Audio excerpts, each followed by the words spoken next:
গন্ধে কেন একটু আজকে সকাল থেকেই তোমাদের সাথে কোনো কিছুই শিবানী শেয়ার করতে পারিনি। কেন বলো তো? শিবানীর মায়ের আজকে শরীর খারাপ, কাল থেকেই শরীরটা খারাপ হয়েছে। এবার কালকে রাতে আমি ফোন করেছিলাম, তখন বললো একটু ভালো আছি। তারপর সকালে আবার ফোন করলাম, তারপর শরীরটা কিন্তু মায়ের খারাপ। সেই কারণে শিবানী সকালে কিচ্ছু শেয়ার করেনি। সকালে সব কিছু কাজকর্ম ফেলে রেখে দিয়ে চলে গেছিলাম মায়ের কাছে, যে যদি হসপিটাল নিয়ে যেতে হয়। কেন বলো তো? যদি বাড়াবাড়ি হয় তাহলে সেক্ষেত্রে আমার তো অসুবিধা হবে। অসুবিধা বলতে কি, আমার ছেলের সামনে পরীক্ষা, তাই জন্যে আমি বললাম যে চলো দেখি হসপিটালে যেতে হয় নাকি, তো অল্পতেই নিয়ে যাই। এইসব বাসন কোসন মাজা ঘষা তোমরা তো জানো আমি সকালবেলা করি, তাই না? আর এখানে কথা হচ্ছিল আমার ভাইয়ের ছেলের জন্য স্কুলে ফর্ম আনতে যাবে। তো ফর্মের দাম জানো, এক একটা মানে সেই রামকৃষ্ণ আশ্রমের ফর্ম 800 টাকা ফর্মের দাম। তো শুনেই মনে হয় মাথায় হাত, এত টাকা স্কুলগুলো পড়াশোনা কি করায় তার ঠিক ঠিকানা কম, কিন্তু ফর্মের দাম পুরো আকাশ ছুঁয়ে দেয়।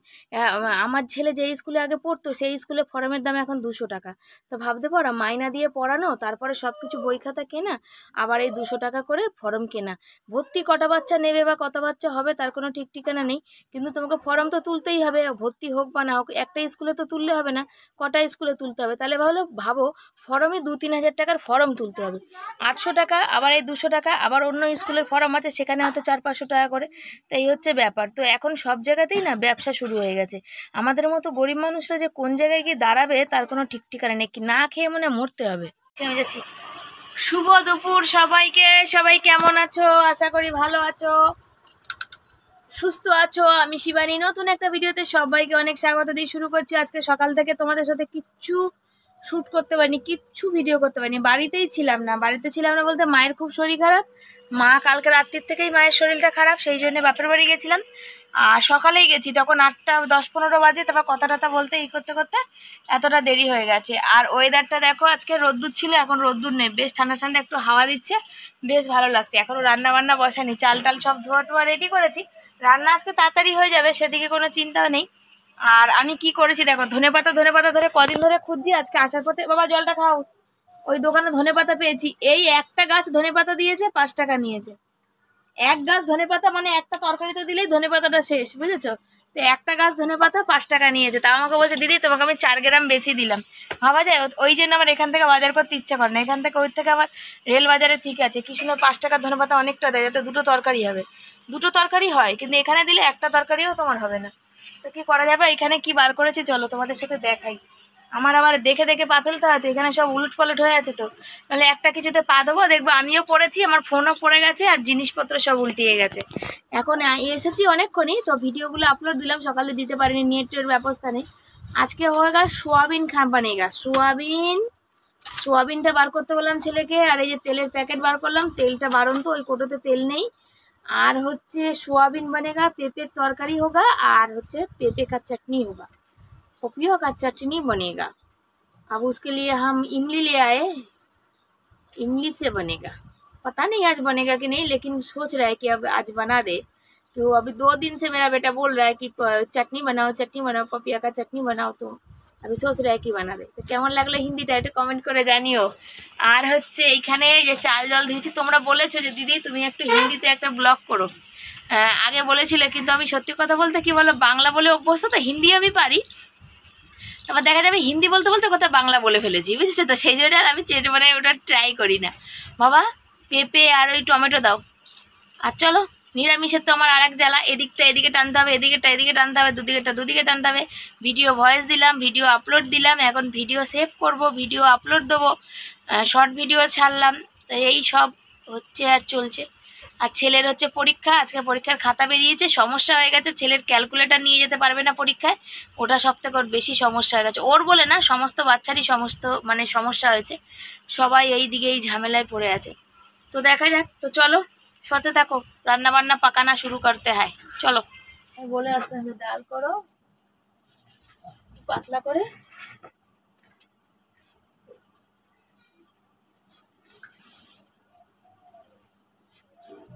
পেঁপেগুলো দারুণ, কোনো কথা হবে না। পেঁপে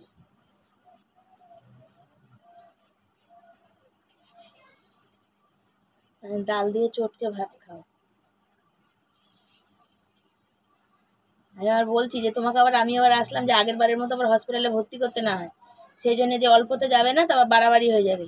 তো তখন মামি বলছে যে না বমি করেনি। তো বলছি বমি না করুক, তারপর দেখবে বমিও শুরু হয়ে গেছে। আর এক জ্বালাতন হয়ে যাবে। আমি বললাম যে আমি বললাম সকালবেলা ফোনে যে ছেলেরা বাড়ি আছে, ততক্ষণ ছেলেদের যতক্ষণ আছে ততক্ষণ বলো করতে, নাহলে হসপিটাল চলে যাও।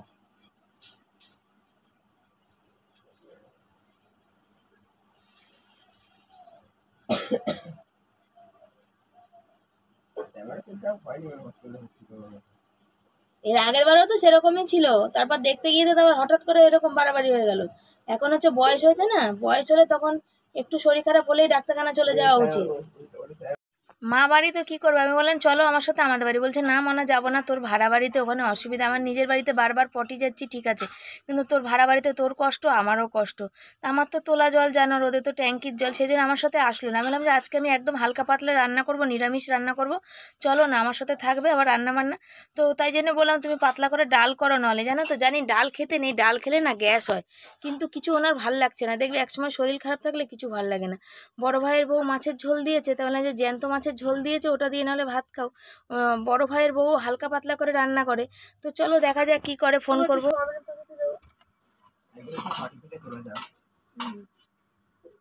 মাটি লেগে আছে তাই বলছিস তো? আমি এই দোকানে তাকাতে তাকাতেই আছি যে ধনেপাতা আছে থাকে নাকি। কদিন ধরে ধনেপাতা মন করছে, ওই জন্য তোকে পাঠাচ্ছে। আর তরকারিতে একটু ধনেপাতা দিলে না, তার দেখবি টেস্টই আলাদা হয়ে যায়। দেখলাম আজকে এনেছে, প্যাকেটের মধ্যে অনেকটা আছে, আজকেই এনেছে, ওই জন্য এরকম। ওর মাকে বললো বললো আমি শুধু আমার মা বলে না, আমি আমার শ্বশুর বাড়িতে আমার বর ফোন করতে না চাইলেও আমি জোর করে ফোন করে দিই। কারো শরীর খারাপ ভালো মন্দ যা যাক, আমি যেতে পারি না পারি বরকে বলি তুমি যাও, কিন্তু আমার বরের একটাই বদ অভ্যাস, নিজে একা একা যাবে না, সাথে আমাকে টানতে টানতে নিয়েই যাবে। এবার এখন হচ্ছে আগের কোনো ব্যাপার ছিল না, কিন্তু এই বছরটা আমি একটা দিন যদি পড়া ছেলের কামাই করে তাহলে কিন্তু ভীষণ অসুবিধা মানে একদিন না পড়তে গেলে 250-300 টাকা করে লস হয়ে যাবে। তোমরা জানো তো কত কষ্ট করে ছেলেটাকে আমি পড়াচ্ছি, তাই না? এবার সেখানে যদি একদিন না পড়তে যায় এত কষ্ট, সেই জন্য আমার মনে হয় এখন আর কোথাও যাওয়া হবে না। হয়তো একদিনের জন্য তবুও ঠিক আছে, কিন্তু 4-5 দিনের জন্য আর কোথাও যাওয়া হবে না। আর আমি যদি চলে যাই আমার ছেলেটা থাকবে কোথায়? আমার মা তো এরকম 2 দিন পর পরই শরীর খারাপে পড়ে, তোমরা জানো। আর বটিটা দেখো ধারটা কমে গেছে, পেঁপেটা কাটছে না, আমি একটু বটিটা ধার নিয়ে নিলাম। আর এইটা একটুখানি ঘষলেই না তখন ধার হয়ে যায়। এটা আমার বাবার কাছ থেকে শেখা, জানো তো। অনেক কিছু জিনিস আছে যেটা আমার বাবার কাছ থেকে শেখা। আমার বাবা কিছু পারুক না পারুক ভালো শিক্ষাগুলো দিয়ে গেছে, অনেক কিছু ঘরোয়া বুদ্ধিগুলো দিয়ে গেছে। হয়তো আমার বাবা পেট ভরে খেতে দিতে পারেনি, বা আমার বাবা কাজকর্ম করতো না, আমাদের ছোট বয়সে সেই সুখ স্বাচ্ছন্দ্য ভালো জামা কাপড় কোনো কিছুই পারেনি। আমরা কাজ করেছি তাহলে খেতে পেয়েছি, কিন্তু এই ঘরোয়া কিছু বুদ্ধি সেগুলো ওনার কাছ থেকেই পাওয়া। আর আমার বাবা সবজি কাটতো, জানো তো, এমন সবজি কাটতো, যে কোনো সবজি হোক একদম প্রত্যেকটা সবজি একদম মাপের হবে, কারো মানে কোনোটা ছোট কোনোটা বড় হবে না, হাতের মাপ এত সুন্দর ছিল। আর এত সুন্দর হাতের কাজ ছিল বলার কথা না। কিন্তু আজ কি বলো তো, বাবা তো বাবাই না। আজকে বাবাকে আজ বলে না, চলে গেছে মানুষটা, অনেক কষ্ট পাচ্ছিল, কিন্তু বাবার কথা খুব মনে পড়ে, মানে খুব মনে পড়ে। পেঁপেটা কাটছি, পেঁপের তরকারি, একটু পেঁপে কেটে বসিয়েছি কুকারে সেদ্ধ, একটু চাটনি বানাবো। আর এই সোয়াবিনটা জলে দিয়ে দিচ্ছি, একটু গরম জলে দিয়েছি, দিয়ে ভালো করে চটকে ওটা ভিজিয়ে রাখবো। সোয়াবিনটা দেখবে ভালো করে না ধুলে কিন্তু সোয়াবিনে একটা মানে কি একটা গন্ধ আসে। আমরা যেহেতু গরম মশলা খাই না, যারা গরম মশলা খায় তাদের ঠিক আছে, আর সোয়াবিনে পেঁয়াজ রসুন দিয়ে করলেও ঠিক আছে, কিন্তু আমি তো আজকে নিরামিষ, একদম জিরের গুঁড়ো আর একটু টমেটো এই দিয়ে করবো। ওই যে টমেটোগুলো ধুয়ে রেখে দিচ্ছি, 2টো টমেটো, একটা পেঁপের তরকারিতে দেবো, একটা হচ্ছে ইসে দেবো, সোয়াবিনে দেবো। আচ্ছা ধনেপাতা নিয়ে এসেছি, যখন আমি ধনেপাতা নিয়ে এসেছিলাম আমি বললাম একটা ধনেপাতার গাছ 5 টাকা নিয়েছে। তো অনেকে তাকিয়ে দেখছিল, আবার অনেকে বলছিল বাবা বড়লোকি চাল ফুটানি, এমনিতে পারে না, খেতে পারে না, এমনিতেই এরকম মানে যা তা মানে যেমন পারে। তো আমি এখন সত্যি বলতে কারোর কথায় উত্তর দিই না, কেন বলো তো, উত্তর দেওয়া শুধু একটাই বলি, তোলা থাক উপরওয়ালার কাছে। আগে হলে উত্তর দিতাম, এখন আর শরীরেও দেয় না, মনও দেয় না, যে যা পারছে করুক। অন্যায় যদি করে না দেখেও চুপ থাকি। এবার আমি কেন বলো, আমি মানুষের দেখে শিখেছি, মানুষ অন্যায় দেখে চুপ থাকে, কিছু বলে না। আর যারা দেখে বলবে তাদের কিন্তু তারাই খারাপ হয়ে যায় চোখে। আর যারা চুপচাপ নিচে বদমাশি করে তাদের কিন্তু কোনো দোষ হয় না, আর যারা সামনে থেকে বলে তাদের কিন্তু অনেক দোষ। সেই জন্য, আর এমনি তো আমার শরীর দেয় না, তোমরা জানো প্রেশার হয়েছে, ওই জন্য আমি চিল্লামিল্লি কোনো ঝামেলা ঝুটঝাট অশান্তিতে যেতেই চাই না। যতটুকুনি পারি চুপচাপ নিজের ঘরের মধ্যে একা একাই থাকতে ভালোবাসি। আর এই দেখো ধনেপাতা একটু পেঁপের তরকারিতে দিলাম, ভাবলাম যে সবটাই দেবো, আবার একটুখানি বাঁচিয়ে রেখে দিলাম যে একটু সোয়াবিনে দিই। নিরামিষ তরকারিতে একটু ধনেপাতা দিলে টেস্ট ভালো হয়। পেঁপের তরকারিটার কালারটাও কিন্তু দারুণ হয়েছে, সেই হয়েছে কিন্তু। তবে আমি তরকারিপত্র করি, তোমরা তো জানো, তোমরা অনেকেই বলো শিবানী তোমার থেকে রান্না আমরা অনেক কিছু শিখি, তোমার রান্না দেখে আমরা রান্না করি, সেগুলো খেতে কিন্তু দারুণ হয়। সত্যি কথা বলতে আমি কিন্তু রান্না এমন করি যেটা কিন্তু কি বলো নর্মাল মানুষরা খেতে পারে, ওই বড় লোকদের মতো সেইভাবে করি না যে কোনো গরিব মানুষরা সেই রান্নাটা খেতে না পারে। যাতে এমন রান্না করব যাতে সবাই খেতে পারে। আর রান্নাগুলো তোমরাই তো বলো যে শিবানী খুব সুন্দর টেস্ট হয়, তো শিবানীও সেইভাবেই রান্না করে যাতে তরকারির টেস্ট হয়। খাবো তো দুটো ভাত পেট ভরে, সেটা যদি টেস্ট না হয় তরকারি, তাহলে খেয়ে কি মুখে কোনো স্বাদ হবে বলো? তবে আমি তেল মশলা যে খুব বেশি খাই সেটাও কিন্তু না, তোমরা জানো। আমি কিন্তু মাছের ঝোলও কিন্তু পেঁয়াজ ঘষে দিয়ে করি, কিন্তু তার মধ্যেও কিন্তু তরকারিটা কিন্তু সত্যিই দারুণ হয়। যেমন দেখতে সুন্দর হয় তেমন খেতেও সুন্দর হয়। একটু তো টমেটো ধনেপাতা দিলে তো আরও কোনো কথাই হবে না। সোয়াবিনগুলো বেশ কচলে কচলে ধুয়ে নিচ্ছি, তার কারণ হচ্ছে সোয়াবিনগুলো ভালো করে না ধুলে তো একটা ভোপসা গন্ধ ছাড়বে। আর এই যে ফেনা ফেনা মতো জল, আমি একটা দিদিভাইয়ের ভিডিও দেখেছিলাম, বলেছিল নাকি সোয়াবিনের জলটা নাকি তারা কিন্তু তরকারিতে দেয়। তবে আমি জানি না, আমি দিই না। কেন বলো তো, এর যে একটা বিচ্ছিরি গন্ধ আছে, এটা আমি গরম জলে ভালো করে চটকে ধুয়ে না চটকালে ঠিক জমবে না। এইটা আমি ফেলে দিই, আমি দিই না, জানো তো। অনেকেই আছে বলে এই কথাটা। আর আমার আজকে কি কাণ্ড হয়েছে দেখবে, পেঁপের চাটনি একদম কালো হয়েছে, ভাত হয়ে গেছে এখানে। পেঁপের চাটনিটা দেখো কেমন কালো হয়েছে। আসলে তেঁতুলটা অনেক মানে পুরানো তেঁতুল, সেই কারণে পেঁপে দিয়েছি। যে তোমাদের ওই জন্য একটু তুলে দেখিয়ে দিলাম, ভেবো না যে শুধু তেঁতুলের চাটনি। এটা হচ্ছে ছেলের জন্য করলাম। আর এই যে পেঁপে আর মানে তেঁতুল, পাকা তেঁতুল দিয়ে করলাম। তো চলো, কেমন হয়েছে চাটনির কালারটা তোমরা একটু জানিও। বন্ধুরা, রান্না বান্না কমপ্লিট হয়ে গেছে, আর আজকে ঝটপট শর্টকাটে রান্না করেছি। তবে আজকে একটা ম্যাজিক কিছু হয়েছে। ম্যাজিক বলতে গেলে আমি জানতাম এটা হবে, কিন্তু এরকম হবে বুঝতে পারিনি। আমার বর দেখে বলছে এটা কি রে বাবা। ওই যে বরের আর ছেলের জন্য ভাত ঠান্ডা করতে দিয়েছি, আর কড়াই থেকে সোয়াবিনের তরকারি এই যে তুলে নিয়েছি, গরম গরম একদম ধোয়া ওঠা খাবার। গরম গরম খাবার খেতে কার কার ভালো লাগে একটু জানিও তো। একটা লেটেস্ট জিনিস দেখো, পেঁপের চাটনি। কেউ বলবে এটা পেঁপের চাটনি, ব্যাক ক্যামেরায় তো অবশ্যই দেখাবো। দেখো পেঁপের চাটনির কালার দেখো, দেখো একদম পুরো পেঁপের চাটনিটা দেখো সাদা না হয়ে একদম কালো কালো হয়েছে। কেন বলো তো? তেঁতুল হচ্ছে ওই যে কি বলে পাকা তেঁতুল, পাকা না ওই পুরানো তেঁতুল। এটা হচ্ছে আমি বাপের বাড়ি গেছিলাম, তেঁতুল ছিল না, ছেলে ওটা পেঁপের চাটনি চাটনি করছিল। তো একে বললাম, ওই মাকে বললাম যে মা তোমার তেঁতুল আছে? তো মা তখন বললো হ্যাঁ আছে। তো এই তেঁতুলটা আমার বড় ভাইয়ের বউয়ের মা এনেছিল, আমার বাবাকে দিয়েছিল, এটা আমার বাবার তেঁতুল। তো আমি যখন তাই বললাম না না আমার দিতে হবে না। তো মা বললো না তোর বাবা খেয়ে গেছে, এইটুকুই বেঁচে আছে, রেখে দে। তো বড় ভাইয়ের বউ আবার বললো যে ঠাকুরের বাসন মাজার জন্য একটুখানি রেখে দাও। তো মা বললো একটুখানি আছে। আমি একদমই নিতে চাইছিলাম না, বললো না বাবার স্মৃতি, তুমি ফেলে দাও তাও ভালো। বাড়ি এসে তেঁতুলটা নিয়ে আমার ছেলে বলছে না না বাবা ওই তেঁতুল আমার, মানে আমার বাবা ভীষণ খেতে ভালোবাসতো। কোনো জিনিস তুমি দাও না মানে যত্ন করে রেখে দিত। শোনা লাইটের চার্জারটা খুলে দাও তো, সকালে চার্জ দিয়েছি আমি, অবিনাশ করলে নি। তো যত্ন করে রেখে দিত, মানে সেটা যদি খেতে না পারতো তবুও রেখে দিত, পরের দিন খেত। তো আমি সেই জন্য আমার ছেলে বলছে না না বাবা দাদু উপর থেকে আমার ঘাড়ে আসে চলবে, মানে ও তো পেঁপের চাটনিটা ভালোবাসে, আমরা তো ভালোবাসি না। সেই জন্য কিন্তু দেখতে কালো হয়েছে। আমি বললাম এই জন্য আমি করছিলাম না, পেঁপের চাটনিটা কালো হবে তোর লেবু দিলে ফর্সা টকটকে হতো। তো যাক আর কি করা যাবে, তবে ভালো হয়েছে খেতে, টক মিষ্টি সব মিলিয়ে হয়েছে, ভালো হয়েছে। তো চলো এই যে কি রান্না করেছি সব একবার তোমাদের ব্যাক ক্যামেরা দেখাই। আর ছেলে বরকে খেতে দিই, আমার ছেলে আবার বায়না ধরেছে ওকে খাইয়ে দিতে হবে। তো দেখা যাক কতদূর কি করছি, খাইয়ে দিচ্ছি কি দিচ্ছি না। তাই বললাম আমি ভালো না রে, আমি হচ্ছে কারোর ভালো দেখতে পাই না, আমি খাইয়ে দিতে পারছি না রে, আমার শরীরটা কেমন করছে। ওই জন্য হাসে, হ্যাঁ তুমি চুপ করো, তুমি খাই দাও আমাকে আগে। কেন বলো তো, আজকে নিরামিষ আছে তো, যার জন্য একটু পেঁপের তরকারি আছে, আর ধনেপাতা দিয়ে করেছি। কদিন ধরে ধনেপাতা মন করছিল, ধনেপাতা দিয়ে করেছি। তোমরা কারা কারা ধনেপাতা খাচ্ছ? ধনেপাতাটা হচ্ছে এই টাইমে একটা ধনেপাতার গাছ 5 টাকা। এটা হচ্ছে বিলাসিতা, বড় লোকের ফুটানি। বর আমার বলছে এসে যে একটা গাছ তোমার 5 টাকা, ধনেপাতার কত দাম গো? বলছে এইরকমই দাম। তো আমি যখন আনছি সবাই দেখছে, জিজ্ঞাসা করছে, বলছে এখন ধনেপাতা খাওয়া যাবে না। তো যাদের খাবার তারা ঠিকই খায়, কিন্তু আমরা যেহেতু ছোট মানুষ, তো সেদিন আমরা খেলে লোকের একটু চোখ বেশি নজরে চলে যায়, তখন ভাবে যে বাবা বিলাসিতা দেখাচ্ছে, ফুটানি দেখাচ্ছে, বুঝেছো? এদের ফুটানির মানে এ চলতে পারে না, এটা 5 টাকা দিয়ে একটা ধনেপাতা এনে খাচ্ছে। তো যাই হোক, খেতে ইচ্ছা করছিল, তো কি আর করা যাবে, 5 টাকা হোক আর 10 টাকা, বেশি দামের তো আনিনি। তো খেলাম, এ হচ্ছে ব্যাপার। তো আমার বর দেখো চান করে আসলে আর 1 মিনিটও দাঁড়াতে পারে না, বসে পড়ে। ভাতের থালটা নামাও না, নামাও, দেখেছো? 1 মিনিটও দাঁড়াবে না, সাথে সাথে বসে পড়ে। জল দেবো, হাত দেবে, ওই গামলাতেই আছে জল। ভাতের থালটা নামাও, গামলাতেই জল আছে। তো চলো খেতে দিই। কি রান্না করেছি, ভাত বেড়ে নিয়েছি, মানে বর আর ছেলে দুজনের। এই পেঁপের চাটনি ছেলেকেই দিয়ে দিয়েছি, আর এই সোয়াবিনের তরকারি কড়াইতে আছে, এখানে বাটিতে ঠান্ডা হওয়ার জন্য অল্প করে নামিয়ে নিয়েছি। তো কেমন হয়েছে রান্না বান্নাগুলো তোমরা জানিও। যে ছেলে এখন বানাচ্ছে মানে থাম্বনেল সেট করে দেবে, আর আমরা খেয়ে চলে এসেছি। আজকে আমার ছেলে হাঁপিয়ে গেছে, বসে আর বানাতে পারবে না, বলছে যে ওফ আজকে খাওয়া বেশি হয়ে গেছে। সত্যি পেঁপের তরকারি সন্ধ্যায় এত ভালো হয়েছে, আমি এক বাটি তরকারি করেছি, দেখো পেঁপের তরকারি ওইটুকুনি আছে, তাও আমি একটুখানি খেয়েছি। আর আমার বরমশাইও আজকে ভালো খেয়েছে। শোনো ভালো খাওনি, কই দেখা যাচ্ছে না তোমায়, কেন বলো তো শোনা, খাবার ভালো খাওনি? আজ ভালো খেয়েছে, তরকারি দুটো ধনেপাতা দিয়েছে, তার টেস্টই আলাদা হয়েছে, দারুণ বলে না, স্বাদে গন্ধে অতুলনীয়, সেরম হয়েছে। আমরা খেয়ে চোখতে আমারও খাওয়াটা বেশি হয়ে গেছে, আর ছেলের তো জানি হয়েইছে, আর আমার বরেরও তাই। বর বসে আছে, বড়ের জন্য গায়ে পিছুর দিকে ঠেকায়নি, আর আমি শুয়ে পড়েছি। আমার বেশি খাওয়া হলে আমি বসে থাকতে হয় না, আমার শুয়ে পড়তে হয়। আমার ছেলেরও তাই, তাই তো বাবা, দমদার খেয়েছে যাকে বলে। আর বিকালে পড়া ছিল, স্যার পড়াটা ক্যান্সেল করেছে, সোমবার পড়াবে বলছে, তো দেখা যাক। তো চলো সাথে থাকো। দুটো হলুদ নেই, একটা হলুদ নিয়ে নিয়েছি। একটা হলুদ আমি নিয়ে নিয়েছি,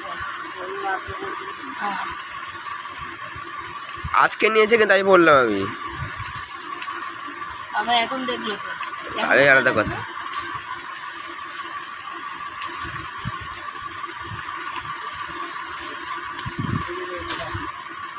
ওই রকমই দেখে। আমি কখন দেখলাম? বর ওখান থেকে সব জিনিসগুলো দিচ্ছিল, মানে মুদিখানা জিনিসগুলো দেখে দেখে দিচ্ছিল, আমি একে একে লিখছিলাম। তোমরা তো জানো আমার বর লিখতে পারে না, নাহলে আমি দেখে দিতাম, বর লিখতো। তো আমার মনে যতটা থাকে আমি লিখে নিই, তারপর যেগুলো মনে থাকে না তখন বরকে বলি তুমি একটু দেখে দাও না গো, সতেরটা সতে আর ভুলে যাবো। তো আমার বর হচ্ছে এরকমই মানুষ, জানো তো, খুব খুব ভালো। মানে আমি বলবো যে পৃথিবীতে ভগবান আমাকে আর কিছু সুখ দেয়নি, কিন্তু ছেলের আর বরের সুখটা অনেক দিয়েছে। দেখবে আমি বারবার তোমাদের কাছে এই কথাটা বলি, মেয়েদের তো ওইখানেই সুখ না, বরের কাছেই সুখ না। বাপের বাড়িতে যতই সুখ করো, যদি বর ভালো না হয় তাহলে কিন্তু সুখটা কোথাও ফাঁকা থেকে যায়। তো আমার বর সেই তুলনায় কিন্তু অনেক ভালো। তো ওই যে বর এখন মুদিখানা জিনিস আনতে যাবে, হাতের ওই শেকড়গুলো আনতে যাবে, তো আমি ওই জন্য সব কিছু লিখে দিয়ে এবার লাইভে বসবো আমি। শুভ সন্ধ্যা বন্ধুরা, শুভ সন্ধ্যা। রাত্রি 8টা বাজে, লাইভে বসতে পারিনি, এখন লাইভে বসবো। কটা বরের সাথে শর্ট ভিডিও করছিলাম, আর বর যাচ্ছে চলে স্টেশন যাবে, আর হচ্ছে মুদিখানা জিনিস নিয়ে আসবে। টাকা নিয়েছো শোনা? কোথা থেকে নিয়েছো? এলআইসির টাকা থেকে? একটা এলআইসির টাকা ছিল সেটা না, যেটা এলআইসির টাকা ছাড়া ছিল সেটা নেবে কিন্তু। কত নিচ্ছে? 1000 টাকা নিলে তো? যাও যাও, ঠিক আছে, হ্যাঁ ঠিক আছে ঠিক আছে, যাও। তো বর চলে যাচ্ছে এখন, বর আস্তে আস্তে অনেক দেরি, আর আমি লাইভে বসবার বসে পড়েছি, আর শর্ট করছিলাম বরের সাথে নাচতে। আর আমাদের ঘরে যেহেতু জায়গা নেই, বর বলছে এরকম একটা খোলামেলা ঘর হলে তাহলে শর্ট করে ইচ্ছা। আর আমার বর এমন করে, যখন আমি শর্ট করি এমন করে পিছনে যাবে না, মনে হয় না আমি ওকে কি না করে ফেলছি, আর ও ভয় পেয়ে যায় না কি পেয়ে যায় আমি জানি না। তো চলো শর্ট ভিডিওটা করি, বর আনো কী কী জিনিস আনছে আমি তোমাদের দেখাচ্ছি, ততক্ষণ আমি 1 ঘন্টা আগে লাইভ করে নিই। বন্ধুরা, বর নিয়ে চলে এসছে মুদিখানা জিনিস, আর দেখো অবস্থা, দেখো আমার ছেলে কোথায় বসে পড়াশোনা করছে। দেখো ফোনের চার্জ নেই, বুঝেছো, আমি হটস্পট যেহেতু নিচ্ছি, ওর ফোনের চার্জ সব চলে যাচ্ছে। ওই ওখানে বসে উপরে বসে ফোনের চার্জ দিয়ে একবারে পড়ছে। 11 দুগুণে 22 লাইক করো। আর আমার বরের কাজ যেটা, আমার বর ঘুমাচ্ছে, আমি লাইভ করে উঠলাম, আর এই এখন আবার ইউটিউবে করবো। আর এই যে মুদিখানা জিনিস সব নিয়ে চলে এসছে বর, এই যে মুড়ি এনেছে, আর এই দেখো চেনাচুর এনেছে। আমি যেহেতু ঝুড়ি ভাজা আনি, তো ঝুড়ি ভাজাটা আনলে অনেক দিন যায়। আর চেনাচুরটা এনেছে, ছেলের যেহেতু ঠান্ডা জল লেগেছে, ছেলে হচ্ছে ঝুড়ি ভাজাটা অত পছন্দ করে না, চেনাচুরটা একটু ঝাল মিষ্টি আছে, সেই জন্য চেনাচুরটা আনা হয়েছে, যেহেতু ঝুড়ি ভাজাটা অল্প আছে। আর এখানে হচ্ছে চাল, আটা, ময়দা, লঙ্কার গুঁড়ো, বেসন, এগুলো সব আনা আছে। তবে সব জিনিস এখনও আনা হয়নি, তেলের প্যাকেট যেটা এখন আর্জেন্ট দরকার সেগুলো নিয়ে আসা হয়েছে, কেন মুড়ি একদম বাড়ন্ত, ওই জন্য নিয়ে আসা হয়েছে। আর যে জিনিসটা মানে কি বলো তো, ওই যে কটা দরকার ছিল সে কটা আনা হয়েছে, যে কটা দরকার এখন এই মুহূর্তে 2 দিন পর হলে চলবে আনিনি। একটু এখন প্রবলেম হচ্ছে, ছেলের মাইনা ফাইনা দেওয়া হচ্ছে, তো ওই জন্য একটুখানি সমস্যা হচ্ছে, এটা হচ্ছে ব্যাপার। আর চলো সাথে দেখো, আমি এখন আটা মাখবো, তার সাথে করবো হচ্ছে লাইভ। তাই লাইভটা চালু করি ইউটিউবে আর ফেসবুকে করলাম। তো তোমাদের যাদের যাদের ভালো লাগবে গল্প করতে, ফেসবুকটা খুব মজা হয়, তো তোমরা চলে এসো সাথে, অবশ্যই তোমরা পাশে পাবে, তোমাদেরও পাশে পাবো, তোমাদেরও গল্প করতে পারবো, আমারও টাইম পাস হবে, তোমাদেরও হবে। চলো বর্মাশাইকে ডাকছি ওষুধের জন্য, আর আমি আটা মাখবো আর একবারে রুটি করব, তারপরে হচ্ছে লাইভটাও করব। আজকে আমাদের একটা ভুল হয়ে গেছে, আমি ভুলেই গেছি, হাতের ওই শেকড়গুলো পরিয়েই। তা বর ওই জন্য বলছে আমি আবার শুয়েই পড়েছি, বললাম বিছনাতে দাও, বর বলছে হ্যাঁ বিছনাতে পড়বে। ওই জন্য ছেলে উঠে গেল। আর ওই যে হেডফোনটা দেখো, কালারটা তো বাবা এমন কালার কি বলবো। তো ছেলে এখন রেখে দেবো, ওটা দিয়ে একটু গান শুনছিল, আমি তো ওকে দিই না ধরতে, তাই একটুখানি দেখে নিল, দিয়ে গান শুনছিল। আর বর সাইকেল তুলছে, এবার আমরা শুয়ে পড়বো। আর প্রচুর গরম, রাতে ছেলে যতক্ষণ অনলাইন ক্লাস করে ততক্ষণ কিন্তু আমি জেগে থাকি। তো চলো আজকের বন্ধুরা ভিডিওটা এখানে শেষ করছি। যদি ভালো লাগে তোমাদের, তোমরা লাইক কমেন্ট শেয়ার করবে, চ্যানেলে যারা নতুন নতুন বন্ধু চ্যানেলটাকে সাবস্ক্রাইব করে পাশে থাকবে। অনেক অনেক ভালোবাসা দিও, তোমরা অনেক অনেক ভালো থেকো। সবাই আমাকে একটু সাপোর্ট করো, একটু ভালোবাসা দাও, নাহলে আমি কোনো দিনই তোমাদের ভালোবাসা ছাড়া এগিয়ে যেতে পারবো না।